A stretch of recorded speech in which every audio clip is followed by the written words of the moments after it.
Hello everyone, this is going to be the full moon chart read for the full moon in Sagittarius happening on June 11th, 2025, 3:44 a.m. Eastern times, but times will vary. It's a full moon in Sagittarius, but it also, there's a lot of action because we do have the Jupiter going into 0 degrees of Cancer. So Jupiter has changed signs.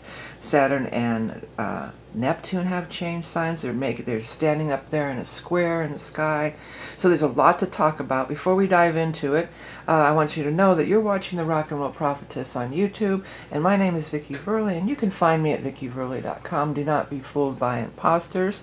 Any way to get a hold of me, including talking about this is just days before the solstice, and this is present in the solstice reading. This is one of the big things that sets this year's solstice apart from previous years, because Jupiter is with it, so it's uber powerful. I am offering that solstice reading for a limited time, where we do look, it's a mid-year psychic astrology reading, and we do dive into exactly what's going on as far as your chart. So this is going to be a general reading for everybody, but if you want to get into all these big things that are happening, and as far as it relates to your chart, you could get that solstice reading for a limited time. It's like a mid-year thing. Many order every year, so if you haven't got yours yet, then go ahead and head over to my website and you can order yours today.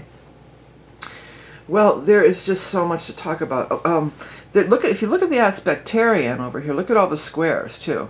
There are quite a few squares. We've got Sun square the nodes, Moon square the nodes, so this full moon is squaring the nodes also.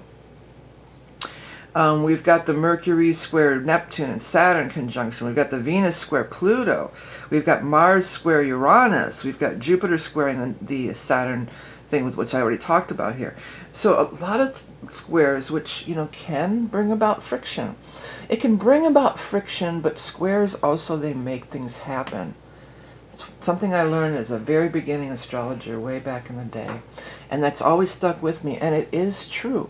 But sometimes they will make things happen through making things so uncomfortable that you have to make a change. You have to go in another direction, because you can't, it's too uncomfortable to stay in the friction that it's causing. The other thing is, with Saturn being involved, there's a Saturn-Neptune conjunction in Aries. Now think of Aries the ram too. What does Aries the ram do? They ram. They ram their horns into each other and into walls and into all kinds of things. Aries are rammers. But what do I always say about Saturn too? Saturn's a pusher, man. So because Saturn will push you out of a situation that is not going to be good for you long standing. Saturn's the wise elder, like the stern parent, you could even think of Saturn as. And then there's always that saying of, your pain pushes you until your vision pulls you. I think that could be a good mantra or a good sentence to just sum up the whole Saturn and Neptune together. Your pain pushes you, Saturn's the pusher man, until your dream or your vision pulls you. And that's Neptune with the dream and the wonderful, Neptune wants to create all this beautiful love energy and getting downloads from the cloud and everything. So they're working together. So it's like, it's a culminating force, you could almost say. But and it's a full moon too. So it's very much about these culminating things, even though it is in the sign of Aries, which is a new beginning. But that's the whole thing. We're on the precipice of this change. For instance, so you could think of Saturn like the goat walking up the hill, walking up the mountain. They just keep walking, walking, walking. Well, this is the apex. So you could either jump off the cliff and fall down, or you could go higher too with Saturn, but with Neptune. But then Neptune, here we've reached the point of all the struggle. Now we're entering, it's ushering in, or it's welcoming together with this Neptune. I mean, it could be something really positive, especially if you have been doing all the hard work, then the Neptune dream could be the payoff. But if you're fighting against what the universe is trying to show you, then chances are, you're really not gonna, it could be,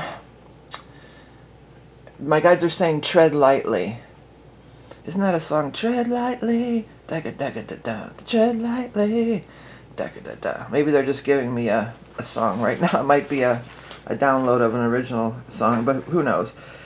So, you know, all these squares, forcing, friction, things are happening. But again, Neptune's involved in the big one. The big one is the Saturn-Neptune square up with the Jupiter-Mercury, which is the big one in the solstice, again, like a week later. Well, the 20th or so 10 days later, whatever. But because, yes, Saturn can be a downer, Saturn can be, you know, Mr. Mr. Strict or these kinds of things. But Jupiter is the great benefic.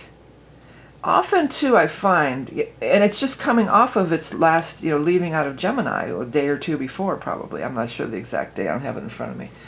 But, so Jupiter's wanting to give these gifts, often on the way out of a sign. So it's leaving out of 29 degrees of Gemini. It's the day before, I believe. It's the 10th. I'm pretty sure. I do have my calendar here, by the way. Well, for most people, yeah, it's the 10th. Or no, the 9th. Eastern time, it's going to be, Jupiter goes into Cancer 5:02 p.m. on the 9th. And then here's the full moon on the 11th. But it was just at 29. The point is, it was just at the very last degree of Gemini here. So it wants to give the gift. Jupiter's always going to give that gift. So you get the gift on its departure, often a parting gift, you know. But also, when a planet, that's why I do offer these ingress readings too, because when there's an ingress, and an ingress just means something moves into the new sign. So Jupiter has ingressed into Cancer, okay? So now that anytime there's an ingress, it kicks off, there's this new energy. It's not the full, it's almost like, think of it as maybe like the Ace of Rods in the tarot, you know?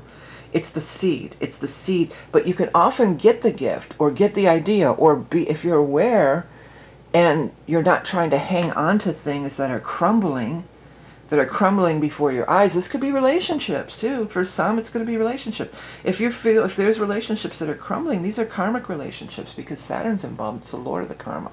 But it's only to take you, Neptune, to these higher planes and everything. So it's like the Ace of Rods. So what is being planted through this Jupiter, Saturn? And each has a different cycle. Jupiter's going to be 1 year. Saturn's going to be 3 years. Neptune, I'm not sure. I'm not even sure what Neptune is. Ooh, I want to guess 12 years, but you know, it's a while. It's longer. Let's just put it that way. But each is initiating its own cycle. And what are you going to plant at this time? And at the solstice too, because the solstice is super powerful every year too. And then it's got the big mega Jupiter energy happening with it too. You know, if I would probably be doing, you know, ritual or prayer or preparation this whole, you know, the whole week, starting with first with the full moon. So what are the obstacles that I need to, you could have awareness, full moon bring awareness. 9th house Sagittarius of higher esoteric ideals. So what are we having an awareness about? That maybe this is the thing that is pushing us, or, you know, stifling us. That's really the word I want to use, is stifle. So what is stifling me? Where have I been banging my head against the wall? Where have I been too busy pushing to open up and see the environment, to do the litmus test? That's what my guides are saying. This is a time to do the litmus test and really try to go more into the Neptunian energy and just feel into the vibes. And see, full moon, you know, you get those intense dreams around the full moon. So start asking for a dream, paying attention to your dreams. Sleep, Neptune is sleep too. This is trining, you know, it's trining there's a grand trine of fire. That's another thing I want to talk about. A loose grand trine of fire. We have here, Chiron and Mars are trined exact at 26 degrees. And then it's a, you know, a 6-degree orb, but it's, you know, it's I would say it's a grand trine of fire here. And if you were to do it exact at 26, or really 27, I think, but 26 at 26, 27 degrees of Sag, that would be the galactic center. It's my little symbol for the galactic center. I know it probably has a symbol. I always look at it like a vortex. Ooh, galactic center. So anytime, and this is in orb of conjuncting the galactic center, a 6-degree orb. That's a little wide, but still. there is this opportunity for downloads. There is this opportunity for higher consciousness, to really connect with higher consciousness by pulling in the Neptune energy. The Chiron with the Mars, though, exact. This is kind of interesting, because Chiron, of course, is our wounds, where we hurt ourselves over and over again, where we self-sabotage. You know, a lot of people, it's in everybody's chart. Chiron is one of the biggest karmic things that we're working on. Saturn, of course, is very karmic. Our nodes are karmic. And then all this stuff, if you're into that kind of thing and want to know more, I do offer that soul reading where I look at your past lives and I tune in psychically using Chiron, the nodes, and Saturn and a few other placements. But, you know, Chiron is wanting us to look at the, you know, things that hurt us, things that stop us. And it's trined with Mars. You know, it's almost, Mars is ambition, so you could feel really ambitious to really, I'm gonna overcome this obstacle that I know I've set for myself, or where I constantly self-sabotage. I'm aware of it, and I'm gonna work really hard to overcome it. But it also can be kind of like where you reach the breaking point with Mars. Mars can be, I'm so freaking aggravated about this anymore. I'm just so frustrated. Where you just reach that breaking point. I keep getting like breaking point, turning point. You know, these are the kinds of things that my guys are coming through with here for this event in this time frame here. And I feel like that's really on point. You know, that definitely could be for a lot of people. We also have this Venus squaring up with the Pluto.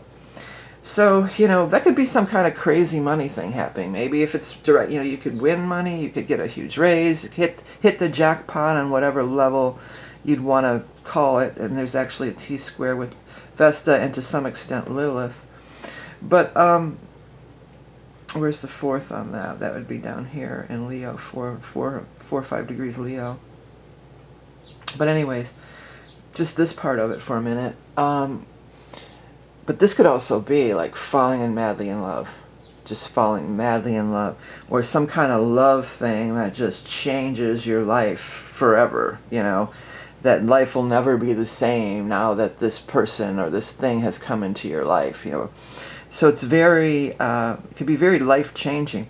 Now with Vesta, that's the home and the hearth too. You know, some of you, especially if you have, you know, these placements, 4 or 5 degrees fixed signs, 3, 4, 5 degrees fixed signs, you might be, you know, setting up a new hearth. Maybe some great opportunity comes, but you've got to travel across the country or move to a completely different place to take advantage of it, or to, you know, my guides are saying utilize it. So to utilize it,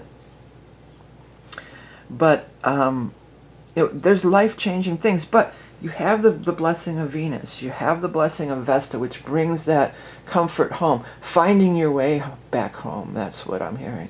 Finding my way. Dun, dun, dun, dun, dun, dun, dun, dun. What is that? Ooh, Shirley, I'm coming on to get you.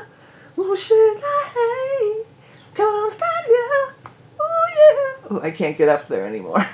Ooh, yeah. Take it down an octave. Ooh, yeah, finding my way. Dun, dun, dun, dun, dun, dun. Rush, finding my way. Yeah, it's way up there though. Yeah, so finding your way back home. Well, home to, maybe some people will be going back to their home of origin, you know, in this incarnation, you know. But it feels more like not so much a physical place, a location. It feels more like you know, a state of being, finding your way back home to your soul's purpose, finding your way back home to who you, with Aries, all this Aries energy, you know, this could be finding your way back home to who you really are. You know, who you are in essence, not with take away everything that we've gotten polluted with, influenced with, shamed with, you know, discouraged, shame, all that kind of stuff comes into play too with the Chiron and all that, and even Saturn to some extent. Yeah, so, and here's the other part of it we didn't talk about yet. You know, Saturn, this full moon is doing the T-square in a tighter orb, 23 degrees, with the nodes. So the nodes of fate, you know, they want us to go towards our true north. And we have, it's almost like the blessing of this going through Pisces at this time, because all this stuff's going in Aries here. It's almost like, well, is there any other little speck of something that when all the Neptune and Saturn were in Pisces, because Pisces is the 12th sign of the zodiac. Pisces is the finishing up cycle, right? The 12th house. This is the last. This is the first. It goes all the way around, and this is the last, 12th house. So what are we, when those planets were there, when Neptune and Saturn and Neptune were there, what were we finishing up over here, right? And how we thought we got it all, and we thought we got every little bit of it. The way they're showing it to me is like going over, like say you thought you cleaned the house or cleaned something up really good, and then you're going over it with one of those lights like they do in the hotel rooms. And it shows, there's pea marks and different things that you didn't quite see or you didn't quite get. This could really be a time to make us aware of those things, those little last bits, and then this full moon too, shining that illumination on those things, shining that illumination on what still needs to be cleared up. And also the other thing about the North Node being in Pisces is going, really embracing towards our more spiritual side, towards our soul purpose. Not so much in the and this also comes into play with Pluto leaving Capricorn this year, because Capricorn's all about, we got to make that money, we got to be successful, we got to be that goat on top of the mountain like we talked about earlier. And now it's in the sign of Aquarius, that it's more one for all and everything. So we're disengaging a little with this aggressive pursuit of success and being the top dog, that kind of energy. And even though we've got this Aries energy, which can be that way too, really drive and ambition kind of energy, but it's ushering in a new phase of it. It's going to show us a new way to make progress, but maybe from a more mature outlook, from a more enlightened way, not so almost greed oriented, not so I'm hearing the We Are Spirits in the Material World by Please. So we are spirits in the material world, and we're getting more, this is drawing us more toward that spirit side.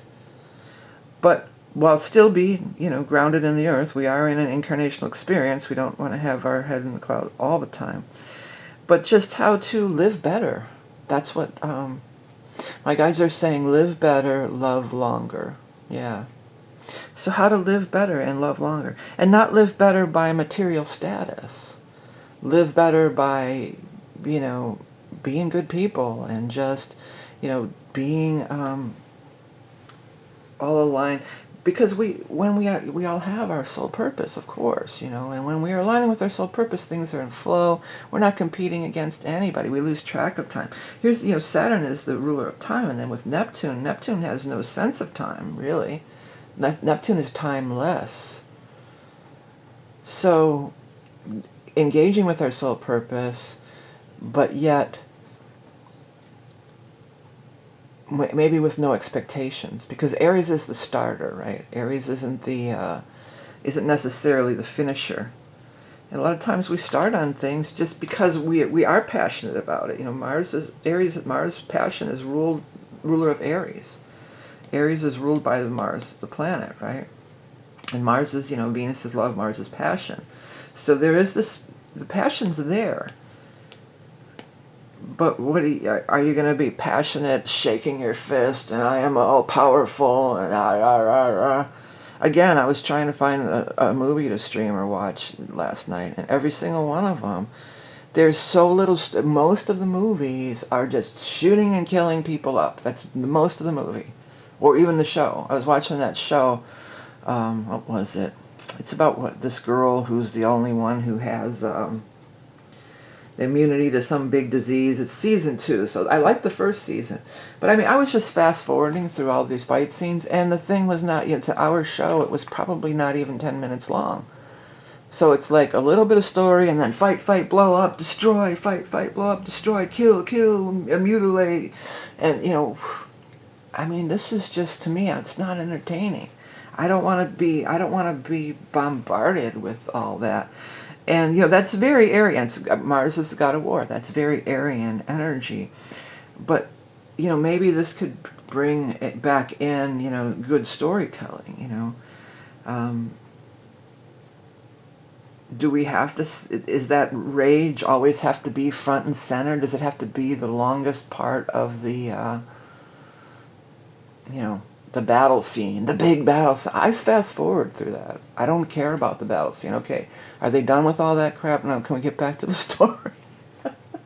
Because after a while, you just get desensitized to it. Even to me, as somebody who's very sensitive to it. And I don't care what you say, that does have a play in video games, and violent movies has a play in the uptick in violence in our society. You can't, there is a correlation. You know, I'm not all for banning it, just like back in the day they wanted to ban all metal music because it was kids were whatever, they thought it was Satan or whatever. I mean, obviously people who do stuff like that, there's more going on than just watching a movie or a video game. But it desensitizes, and it becomes the norm, and it's like it's expected. Who was I talking to somewhere?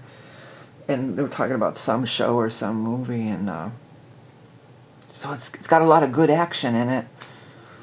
Okay, so that's a reason to go see a movie. I guess for a lot of people it is, you know, because that's seems to be pretty much all that's out there.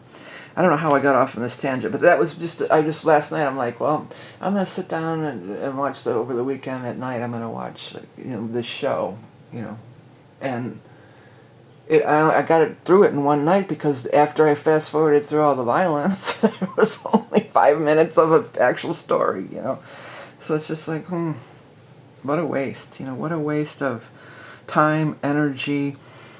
And, you know, that's talking about Pluto going into Aquarius. That's why the galactic thing is slower than expected, because they see us as, what the hell are you, you know, we're not ready for that as a collective. That kind of stuff on higher dimensions, that's not what it's about. And everything too, like if you want to see a movie about ET or higher dimension, it's always, wow, we got to get the military and we're going to kick their asses, and it's always this macho man bullshit, you know, and that's so old paradigm, man. That's not there, you know. That's why they don't want to deal with us. So, you know, we want to make these big changes. We want to become galactic citizens. We want to rise to the higher level. Let's use Neptune and Aries as an energy of, well, let's clean up our act here. Does every single thing have to be violent? And being the king of the mountain, you know, everybody's the king of the mountain. I'm the biggest, baddest, toughest. I rule. I have the most guns, and I rule. And I've got these giant guns, and I'm going to kill them. You know, that's just, to me, what? I'm not talking about individual people. I'm talking about these movies still. You know, they pull out these big, giant guns and kill everybody. I mean, how is that entertainment? Well, here's another thing. You know, Neptune does rule movies. So maybe it rules movies and it rules music and stuff. So maybe we can take it off into another tangent. But, you know, that's not... nobody's impressed with that. Nobody from the higher realms of existence are impressed with how big and bad you are or how many guns you have. And, you know, that's not going to stop anything if stuff did come down. You know, they could just dematerialize it or whatever. You know, your metal guns aren't going to help you in these instances, perhaps. I'm getting off topic here, but you know, it just was so disheartening, because I remember that I was all excited. I'm going to watch this next couple days. Not going to work. I'm going to relax and watch a series, and I watched it in one night because it was nothing but violence. So this is very much giving us enlightenment. The other thing is, with this whole square to the nodes here, Pisces is very much about the enlightenment. The 9th house, Sagittarius, is a ruler of Jupiter, by the way. This full moon in Sagittarius is ruled by the planet of Jupiter, because Jupiter is the natural ruler of Sagittarius. See here? So we want to go to this higher realm. The full moon is showing us a way. The full moon is offering us alternatives. The ninth house is alternatives. It's different ways of seeing and being, and being open to even the ET, whatever, being open to different cultures, being open of different ways of being receiving enlightenment, of realizing the error of our ways, of growth, of exponential growth, to the next level here. So there's a lot going on. It's an interesting times. May you live in interesting times. Well, if you're incarnate now, you picked a good one. Because we are in interesting times for sure. Hey, before I wrap it up one more time, don't forget about the solstice reading. If you want to really dive into this whole thing about the Saturn and all this stuff we're talking about, and we'll look at it to your chart. And we'll also look at any other big transit. It is the mid-year psychic astrology, because I don't often offer the astrology readings, only incrementally for a short time, and so this is it. I don't know if there'll even be another one this year. I kind of doubt it, because then I don't do the fall one, because then I'm getting into the year aheads at the end of the year. So if you want to do the astrology, if you like this format better, then please check that out. If you do like this format too, please give it a like and share or something, because these are not getting the numbers that they should be, and therefore, which was pointed out to me, therefore it's dragging the algorithm down. And honestly, these are my favorite readings to do. I really enjoy these the most, because I really kind of commune with spirit, and it's kind of just, I'm in flow, and it's, this is what I like to do. It's not really channeling, but I'm definitely getting downloads through it. So I want to continue with these readings, but if it's pulling the algorithm down, it's not really getting the numbers and stuff, then I don't know. I'm thinking about maybe I could put it over on Patreon, and then to keep my YouTube more tarot-oriented or whatever. So if you do like these readings, please do take the minute to give it that like, share, subscribe, all that stuff, because that tells that your algorithm that this is liked. People do want to listen to and do enjoy these type of readings. And then more people maybe that would enjoy it could be turned on to it, okay? All right, everybody. Well, thanks for tuning in. Have a great full moon Sagittarius solstice right around the corner. This is setting up all that stuff for the solstice chart. There's a lot of similarities. So we'll talk again soon. Remember, you are love and beauty incarnate, and I'll be back with another reading soon.